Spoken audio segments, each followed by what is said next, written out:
बारे ऐनी हो जगदम्बा घर में जियारा। बारे ऐनी हो जगदम्बा घर में जियारा।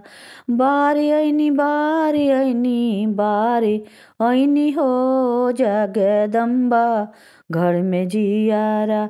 बारे ऐनी हो जगदम्बा घर में जियारा। बारे ऐनी हो जगतारन घर में जियारा। कंचन थाल कपूर की बाती, कंचन थाल कपूर की बाती, मैया के आरती उतारे ऐनी हो जगदम्बा घर में जियारा। बारे ऐनी हो जगतारन घर में जियारा। बारे ऐनी हो जगतारन घर में जियारा।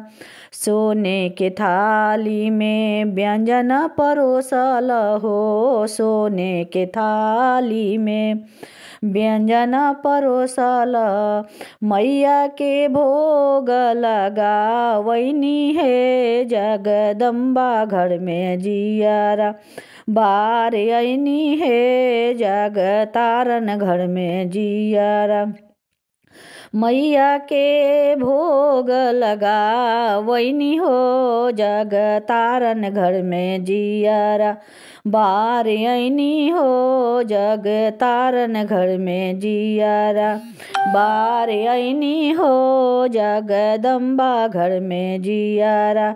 सोने सुराही गंगा जल पानी हो, सोने सुराही गंगा जल पानी, मैया के चरण पखार वैनी हो जगदम्बा घर में जियारा। बारे ऐनी हो जगदम्बा घर में जियारा।